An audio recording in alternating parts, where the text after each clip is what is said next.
The following segments are pre-recorded and sponsored by Longworth Productions. Grief Camp for Kids on Triad Today.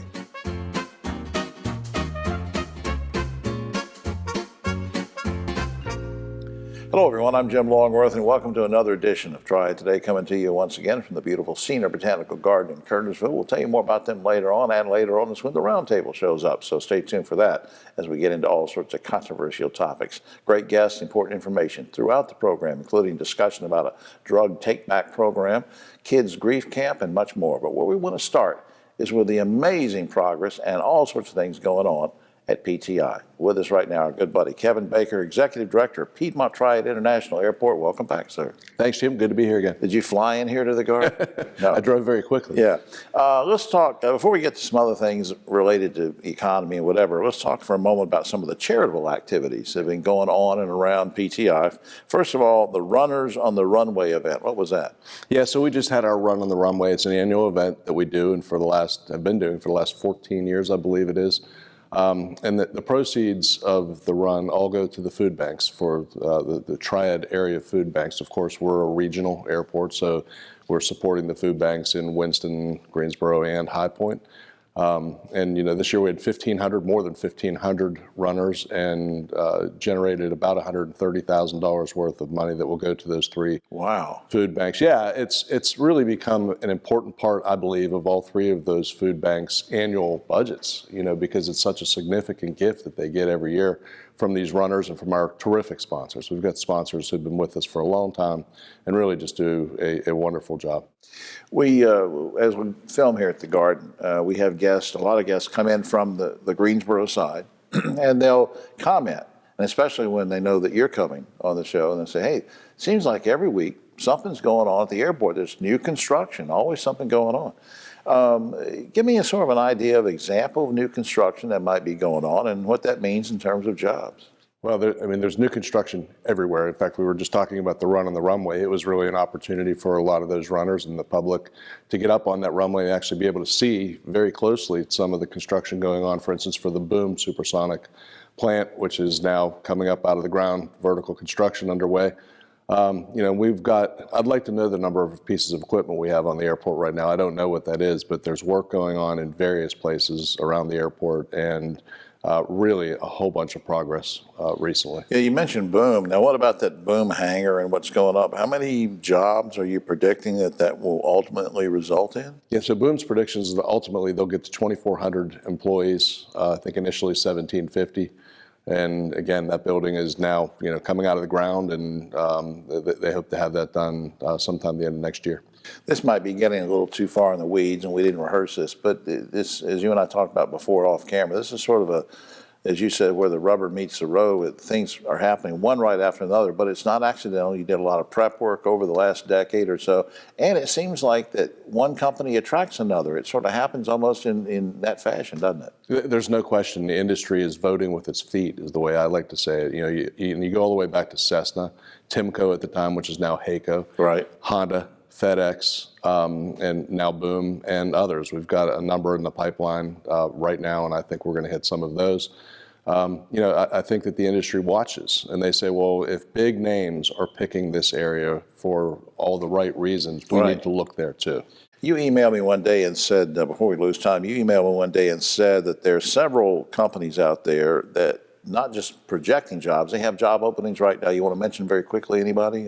Yeah, I think Honda has announced recently that they've got positions open. Same with HAECO.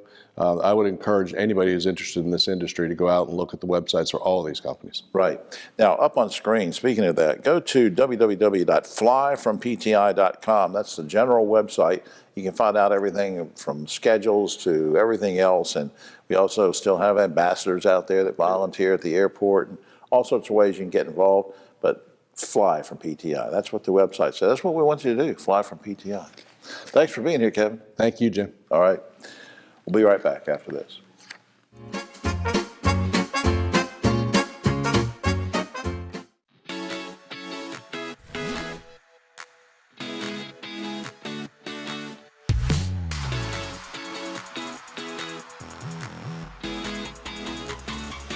Baby, watch me fly.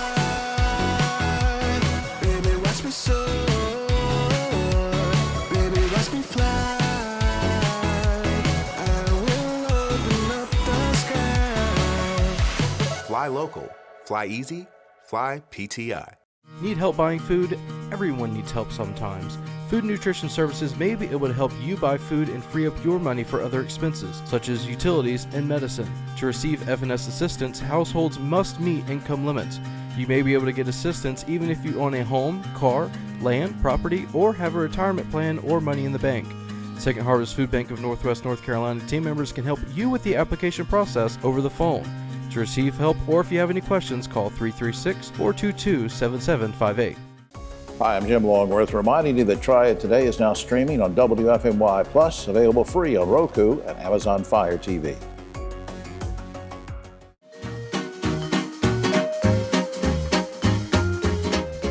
Back now on Triad Today, and it's time to talk about jobs and careers, and we do that with two experts in the field. On my immediate right, Wendy Sellers is Program Manager of Careers on the Outside. That's what the name of the program is for Triad Goodwill. And returning to us, Selena McRae, Manager of Community and Business Engagement for Triad Goodwill. Good to see you, girls. It's good to see you too. Wendy, I'm going to start with you. Now, I understand the program has actually changed names. I introduced you as heading up the career called Careers on the Outside, but there was a name change. What was that about? Absolutely. Thank you so much for having us. So our Careers on the Outside program was previously known as Jobs on the Outside. Okay. That discussion kind of happened prior to me being hired there at Triad Goodwill. But once I got there, the discussion continued, and we really wanted to have our name reflect what we wanted to see for our clients. Getting careers for people, getting them in things they want to do, and those are life decisions for people to make. How's the transition going? The transition is going well.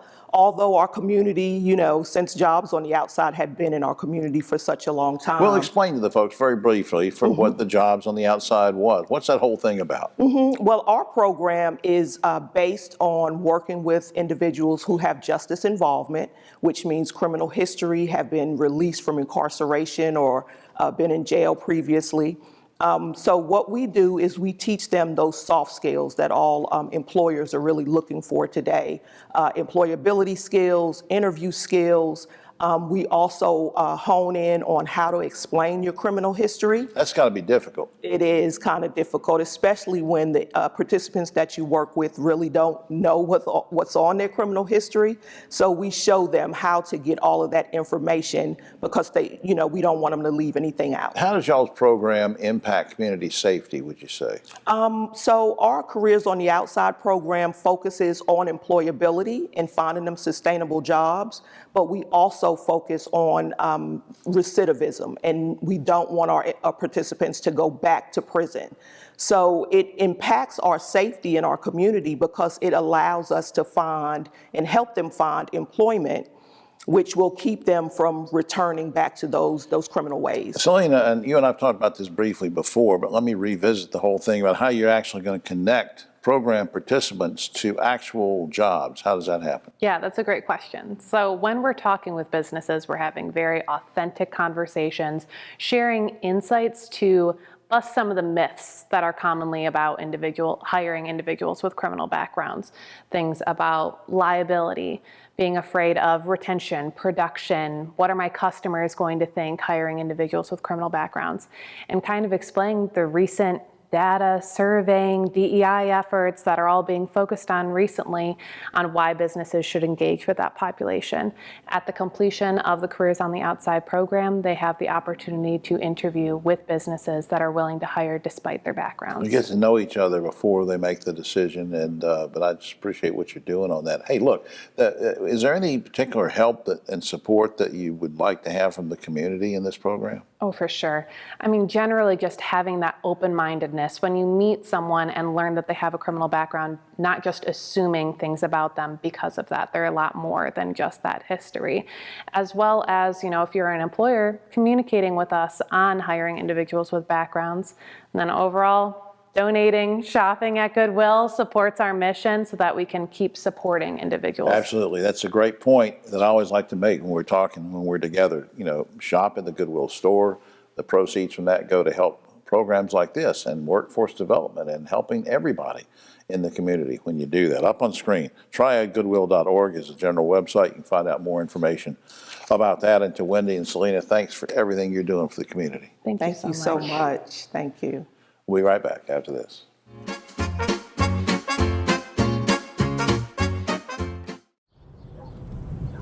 You know, it's hard to believe the Safe Sober program has been going strong for over 30 years. And over 600,000 students have made the pledge to stay safe and sober on prom night. You know, Griff, it's had a huge impact on our community. Yeah, you're right, David. And now we're making sure the message continues year-round. So everyone can join us in supporting our students. Learn more and take the pledge at safesober.com, sponsored by Daggett Schuler.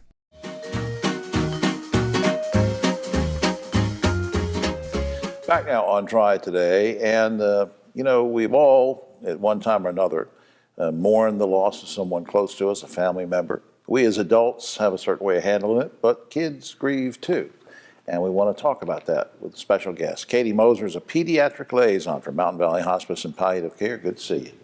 Thank you for having me. What is Camp Kids Path? I want to find out about that and why it's important for children who've lost a loved one to be able to express their emotional pains. Tell us what the camp is and why it's needed. All right, so Camp Kids Path is a free camp for children ages 5 to 18 who've had a loss by death within the past 2 years. It's very important for children because grief is very isolating, and oftentimes when we're grieving, we feel all alone. So the beautiful aspect of camp is to see these children with other children who've had other losses, and it helps normalize for them their own emotional pain. Yeah, because I think you've said before in emails and articles and things that children grieve differently. I mean, sometimes adults think, well, they'll get over it the same way we do, but it's not always true. Yeah, we don't get over it. We got to process it and work through it. Now, when I think since we identified you as being with Mountain Valley Hospice, I guess one question on people's mind would be, hey, this camp sounds exactly what we need, but do they have to have a family member who's passed away, maybe who's gone through a hospice program, or are the camps open to any child who's grieving? Yes, that's a great question. So this is open for any child who's grieving. It does not have to be from a family within our hospice program. What kind of activities are offered at Kids Camp? So we are doing lots of fun stuff and lots of therapeutic stuff. So we try not to just focus on just the pain, but also fun things. So we're having art therapy and music therapy.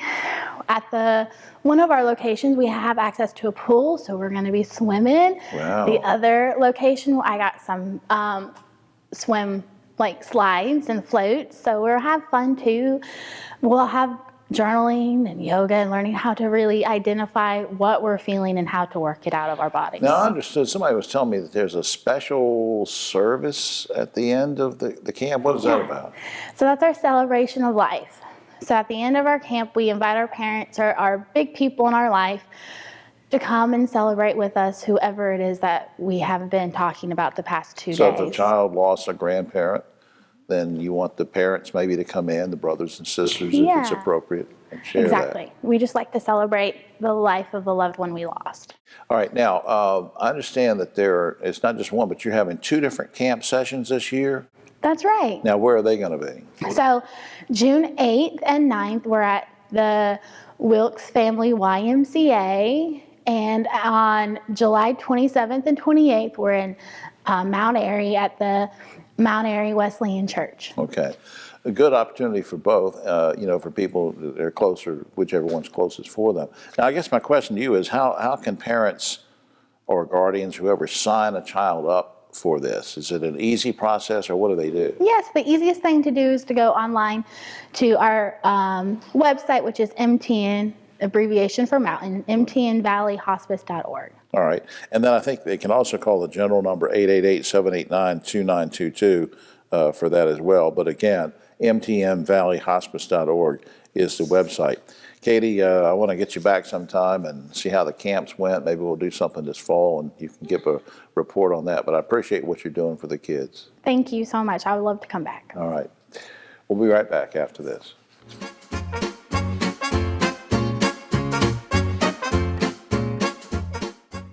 My mother passed away on a Monday night. My dad and I were with her. What would have been a dreadful experience at home was a blessing at the Woltz Hospice Home in Dobson. Mama was safe and comfortable. So were we. We were even able to bring our dog Gracie for a visit. From their in-home care to their hospice homes to helping us after she was gone. The people at Mountain Valley Hospice made us better people and became family. Are you looking to jumpstart your future in the fast-paced, rapidly growing food industry? In Second Harvest Food Bank's Providence Culinary Training Program, you'll learn the craft and art of cooking, plus business and management skills, science and nutrition, and essential life skills. Providence Culinary Training has helped hundreds of individuals just like you launch successful culinary careers. There's no reason to wait to turn your passion for food into an exciting career. Check out the upcoming class schedule on our website at providencews.org. Hi, I'm Jim Longworth, reminding you to catch my column Longworth at Large and Yes Weekly every week. It's available throughout the Triad, or you can go online, yesweekly.com.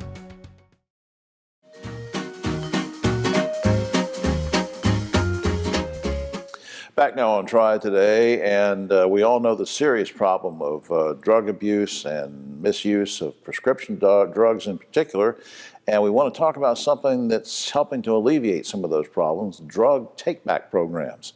We have an expert in the field who's going to sit with us for a few minutes. Ashley Schmidt is Vice President of Regulatory and Compliance for Inmar Intelligence. Welcome to the show. Thank you so much for having me. What is National Prescription Drug Take-Back Day all about when they celebrate? What is that all about? Sure. So the United States Drug Enforcement Administration created National Prescription Drug Take-Back Day to raise awareness about the importance of properly disposing of medications that we might have in our medicine cabinets. Why is it so important to get rid of these things and to clean out medicine cabinets, like you said, to get rid of unused medications? Why is that so important? Because a lot of people think, well, what's the big deal? Right. Well, improper disposal of medications can lead to childhood poisonings, to misuse and abuse of drugs, and also water contamination, believe it or not. I didn't think about that. Now, let's sort of back up for a second. What can families do in general to protect their kids against prescription drug use? Even if they're getting rid of some of them, maybe they still got a bunch on the shelf or whatever. What can they do to protect, in the short run? Sure. So it's really important to secure your medications while they're in your home. And then it is also important to regularly check your medicine cabinet and pull out those unused, expired medications, put them in a box, bag them up, and take them to a location where they can be securely disposed of.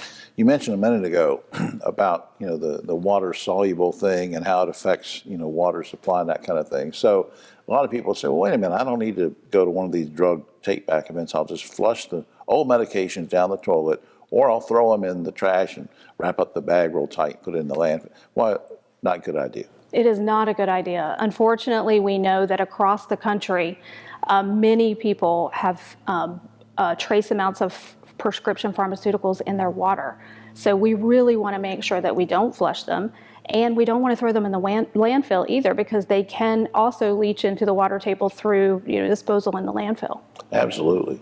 Now, let's talk about Inmar Intelligence specifically, because folks might be thinking, well, here's a company that specializes in data analytics and is into all sorts of high-tech things and whatever.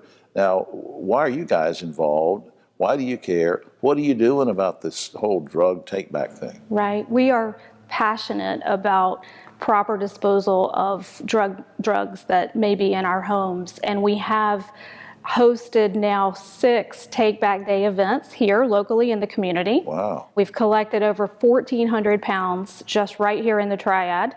We also have every day over 6,000 kiosks throughout the country where we've collected over 1.5 million pounds of I wasn't unused aware of that. Yeah. And you've been doing that for a while. And you said you've been with the company, we were talking off camera, for 15 years. I so have. You see sort of the progress of this. People, they're sort of almost excited about feeling like they're doing something good when they come to these take back things, aren't they? I mean, it's They sort of certainly grown. are. It's really important, protect our families.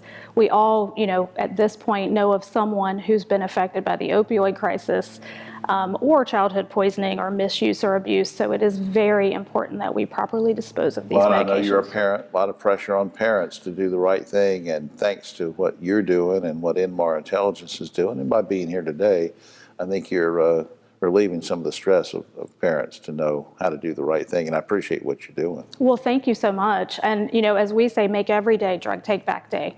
Over 300 people a day, unfortunately, die from overdose. So you could literally be saving a life by packaging up your medications and getting them out of your house. Absolutely. Just as a courtesy, I also want to put up a couple of websites. One is safemedicinedrop.com. It's sort of a national website you can go to learn more about this.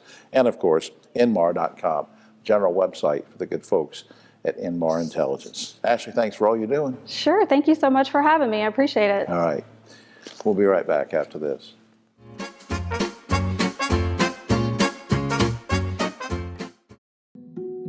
Every cookie sold in the Girl Scout Cookie Program helps girls learn lifelong lessons in people skills, decision-making, money management, goal setting, and business ethics. It's amazing how much you can learn from a cookie. The Girl Scout Cookie Program. Think outside the box.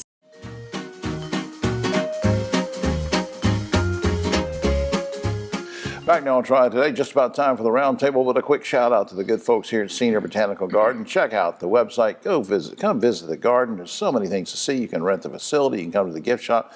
It's beautiful out here. Speaking of beautiful, three beautiful people with me. On my right, but always political left, Ogie Overman, and our beautiful guest, Rosemary Plyman, who is Director of Communications for Shift Ed. A special guest filling in for Keith, Dr. Bob Shackelford, former president of Randolph Community College, who did a brilliant job of organizing and setting up the whole Richard Petty statue ceremony. It was very nice, Bob. Good job on that. All right, let's get to it. I want to spend a few minutes talking about what some states are doing to protect children from social media. So I'm going to break this up into parts. First is in Arkansas, minors must now get parents' permission to create a social media account. You okay with that, Ogie?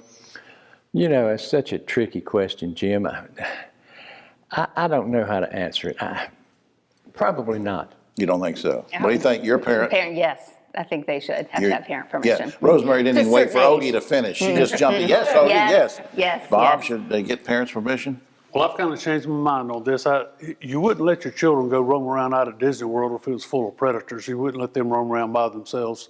And that's what social media is now. It's a Disney World full of predators. Yeah. So very quickly, should kids even have a social media account? It's too late. The toothpaste is out of the tube now. Rosemary. No.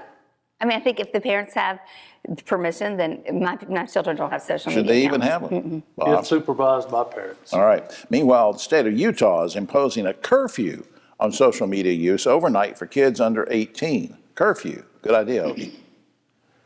Here again, the problem is these old codgers like me in the state legislature, they don't even know, not only do they not have the answers, they don't even know the questions to ask. When they have these hearings, they ask like, well, is Facebook cost money? Yeah. Stupid. So it should be up to the social media companies themselves to police themselves. All right. Curfew? I will go and say it should be up to the parents to police the children. Not What about the social- curfew thing? Well, my children they have to keep their phone downstairs. But that, again, I think that's a parent thing.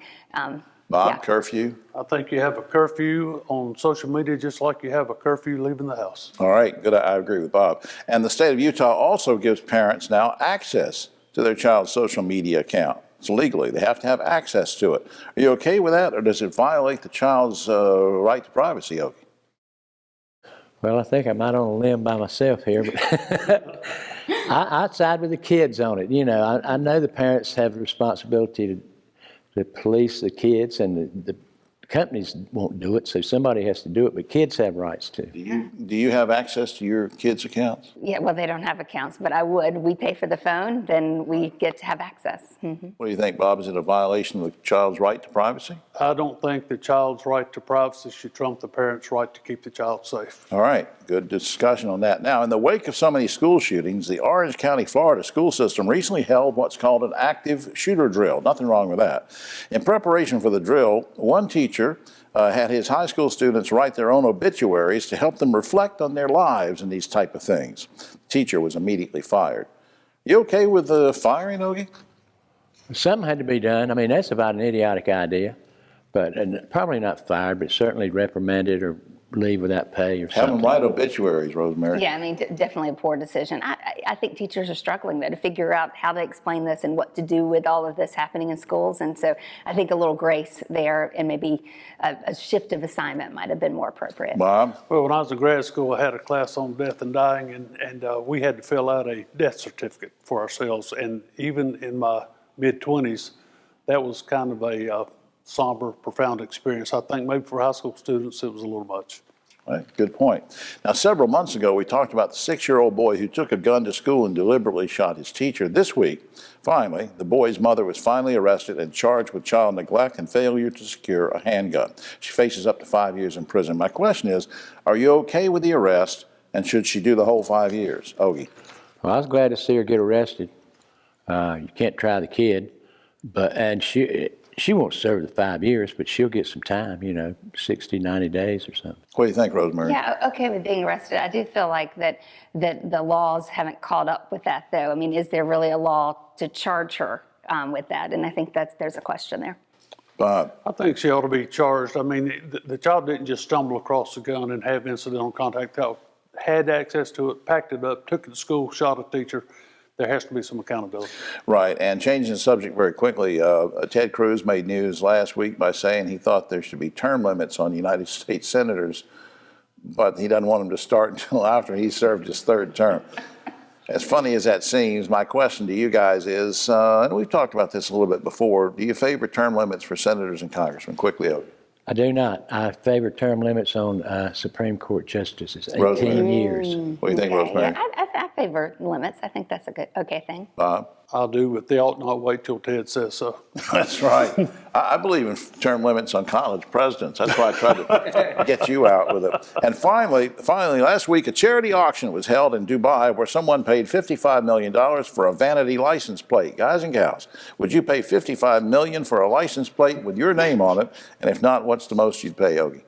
Whatever the going rate is, $25, $30, yeah. You wouldn't go over that. I thought about it one time. Yeah, I'm with Ogie. I think 25 is plenty. Bob? I'll buy a couple yachts and planes and take the tag the state sends me. Forego that. Yeah, funny. I just spent $50 million on a license plate that says Rosemary. Figure that out. All right, well, that's all the time we have, and I want to thank Rosemary and Bob for joining me and Ogie to this. Oh, that's all the time we have, but I do want to mention this. Last week, the FX channel announced that they're going to hire Kim Kardashian to star in their new edition of American Horror Story, or as it's also known, Life with Kanye. I don't know what that means. I'm an old guy, but I know who Kanye is. All right, for all of us here on Triad Today, I'm Jim Longworth. I'm going to go get my Rosemary license plate. See you next week.